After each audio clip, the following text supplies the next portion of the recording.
Investigate करते हो as a documentary film maker और आपको जिस जिस बात के सबूत मिलते जाते हैं और तथ्य मिलते जाते हैं, आप खाली उनको ही दिखा सकते हो।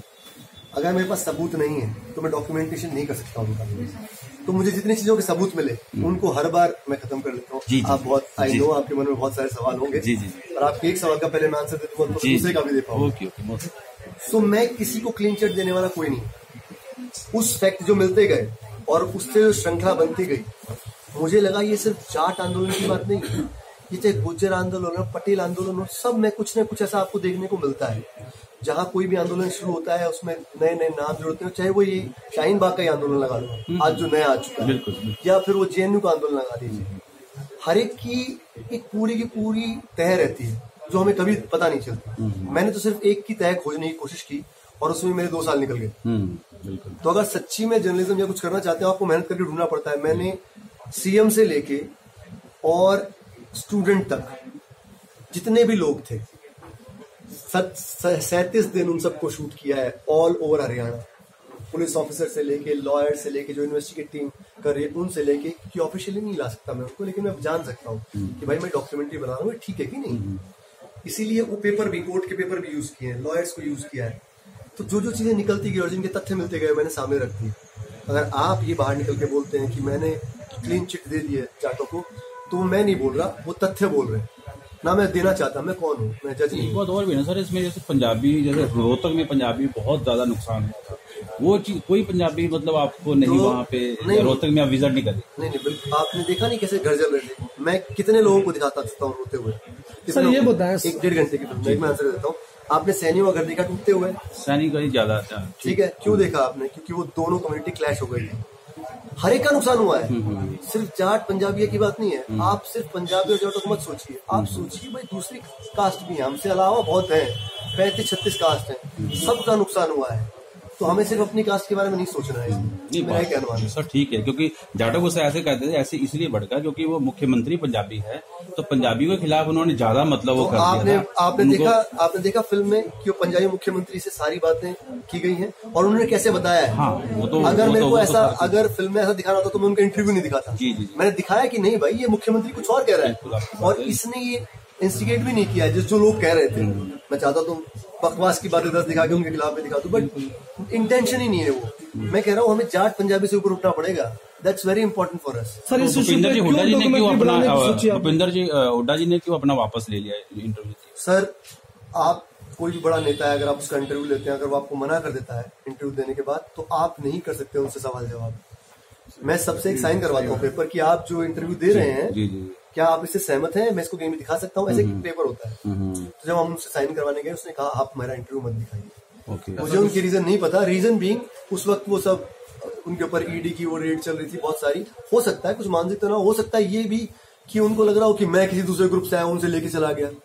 एक फिल्म मेकर जिसको कोई जानता नहीं, वो अपने क्रू के साथ आपका इंटरव्यू लेता है, आप डर भी सकते हो कि शायद मुझे किसी ने भेजा हो। तो बहुत सारे तथ्य हैं। सवाल जो मेरे उनको पूछा शायद उनको ठीक नहीं लगा। सो मैं इसीलिए मैंने सिर्फ इतना ही बताया। मेरे पास है फुटेज और as a documentary film maker आपके पास राइट होता दिखाने का। जी, वही मैं कहूँ ना कि आपने लेकिन मैंने नहीं दिखाया बिकॉज मैं उस आदमी की कदर करता हूँ। अगर उसने बोल दिया नहीं दिखाना है तो मैं नहीं दिखा सकता। सर इसी इशू पे बनाने की क्यों सोची आपने? तो आपको देख के क्या लगा कि क्यों बनाई मैंने? अच्छा, इस देश में सर, इस देश में आए दिन दंगे होते रहते हैं और हर दंगे के बाद लोग कहते हैं कि आपस में मिलकर रहना चाहिए, सब लोग मिलकर, फिर भी दंगे क्यों हो जाते हैं?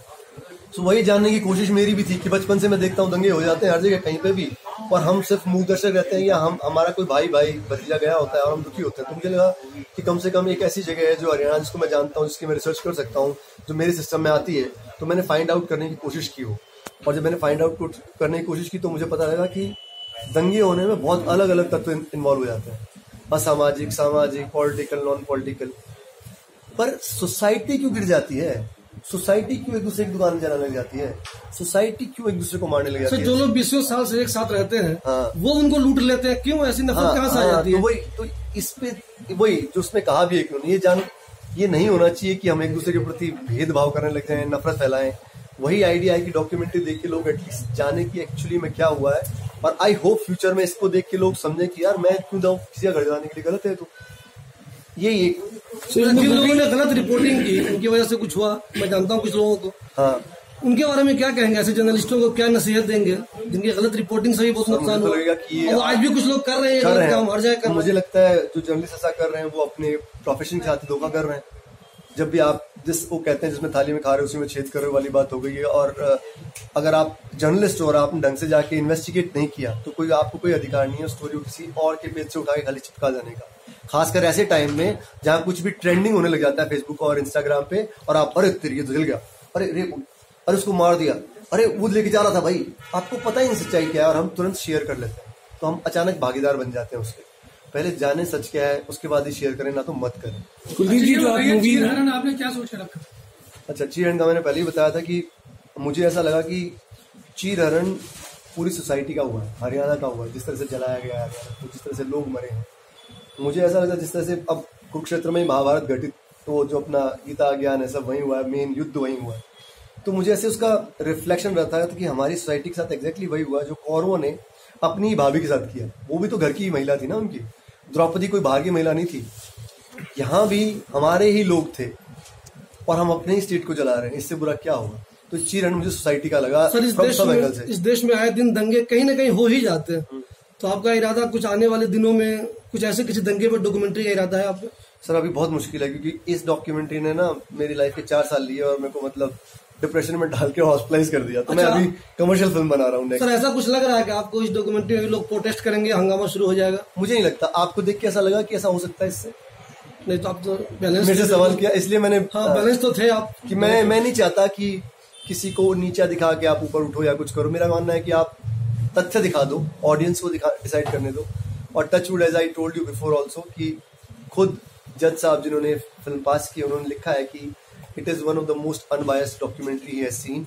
और वो कहते हैं कि ये डॉक्यूमेंट्री पीस की बात करती है, इसलिए इसको तो कॉलेज में स्टूडेंट्स को और स्कूल के स्टूडेंट्स को डॉक्यूमेंट्री दिखानी चाहिए, ताकि एक तो हिस्ट्री का भी पता लगता है, एक आपको आरक्षण का पता लगता है, और एक आपको ये पता लगता है कि किस तरह की चीजों में हमें शामिल नहीं होना चाहिए। सर ये बताएं, इस मुल्क में रिजर्वेशन किसे मिलना चाहिए? अगर मिलना चाहिए तो किसे मिलना चाहिए? मैंने वो बोला है उसमें कि मेरे ख्याल से उसको मिलना चाहिए जिसकी आर्थिक हालत बहुत खराब है। आर्थिक किसी की भी खराब हो सकती है, जो बिलो पॉवर्टी लाइन है, जो हमारे बीपीएल फैमिली, चाहे वो किसी धर्म का, जब किसी धर्म का हो, जरूरी है उनको मिलना चाहिए। भावी पीढ़ी के लिए क्या मैसेज है फिल्म के जरिए? मैम, भावी पीढ़ी मेरी जैसी है जो दंगों के साथ बड़ी हुई है अलग अलग जगह पे देखते हुए, और मुझे लगता है कि उनको अगर वो देखते हैं तो I hope they realise that we shouldn't be part of a mob which is violent, a mob जिसका कोई फेस नहीं है, जो मारना चाहता है। हमें भूल के भी ऐसी मॉब का पार्ट नहीं बनना चाहिए कि वो सिर्फ अपने लोगों का नुकसान करती है। और ये जानना बहुत जरूरी है कि फेसबुक, ट्विटर, इंस्टाग्राम ये बहुत रिस्पॉन्सिबल चीजें हो गई हैं अब। इनका इस्तेमाल अगर आपको नहीं आता है और आप कुछ भी कर रहे हो, इसका बड़ा नुकसान जो रघुवीर हुड्डा जी ने कहा है कि पूरे देश को होगा, जो होता भी है।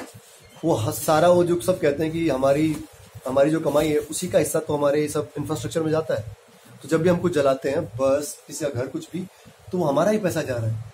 इससे बुरा क्या होगा? We shouldn't be part of these kind of mobs, that's what I say. Sir हर दंगे में कहा जाता है कि बाहर के लोग कौन होता है? जी, आपने सभी पक्ष बता दिए हैं, लेकिन इसमें एक पक्ष ये रहेगा कि जो क्रिमिनल इसमें थे उनका कहीं भी एक भी इंटरोगेशन वगैरह हुआ है, उनका कोई स्टेटमेंट कभी आया? तो मैंने क्लियर कर दीजिए। हाँ, तो मैंने उसमें लिखा है, उसमें क्या हुआ, उनके साथ मैंने 5 बार कोशिश की इंटरव्यू लेने की। उन्होंने एक बार तो मुझे बॉम्बे से बुला लिया, मैं इनकी कोठी के सामने, तो वो एमपी थे। मैं सुबह पहुंच गया, मेरी टीम पूरे दिन बाहर वेट करती रही, ना उन्होंने फोन उठाया ना वो आए। मैं यमुनानगर तक गया उनका इंटरव्यू लेने के लिए, बट आई थिंक उस माहौल में वो डरे हुए थे। Again I am not judging him, मैं सबके इंटरव्यू लेना चाहता हूँ, क्योंकि नहीं तो पता कैसे लगेगा क्या सच है। वो नहीं आए, उसमें मैं कुछ नहीं कर सकता। किसी आदमी को कितनी बार आप कोशिश करोगे बुलाने का और वो नहीं निकलेगा तो आप, और वो उस वक्त एमपी थे, तो ही डिडंट कम। अगर वो आज ही मुझे आके सामने बोला कि इंटरव्यू लेना चाहता हूँ, मैं बहुत खुशी से उसका इंटरव्यू लेके पूछना चाहूंगा कि भाई आपके मन में मंशा क्या था, क्या वो बचना चाह रहे हैं? हाँ, और क्यों बचना चाह रहे हैं। So when you talk about the Supreme Court, उन्होंने जो आज नहीं अपने सुप्रीम कोर्ट का बोला कि जाट रिजर्वेशन उन्होंने खत्म कर दिया एकदम कि जो भी है। फिर आपने काफी लोगों को दिखाया जिन्होंने कहा कि हमारी जॉब्स चली गई हैं। So what is the current situation today? Current situation is उनमें से किसी को जॉब नहीं मिली, okay, किसी को भी। और if I am not mistaken, जो उस वक्त फिगर थे शायद 1.5 लाख के ऊपर थे। मेरे को, मैं भूल रहा हूँ कि काफी टाइम हो गया, वो मेरे पास रिसर्च में है। और स्टूडेंट्स थे उनमें करीब 15 to 20,000 जिनको IIT डॉक्टरी में या अलग अलग जगह रिजर्वेशन से एडमिशन भी मिले थे। ये जो सबको बाहर निकाल, ये जो जाट लोग थे वो थे only too restricted to Bhiwani, Haryana, Rohtak, but और दे वो all over India because jobs अगर सेंट्रल गवर्नमेंट के नहीं, हैं सब जगह था। ओके, बट वो वहाँ पे भी एजुकेशन नहीं हुआ?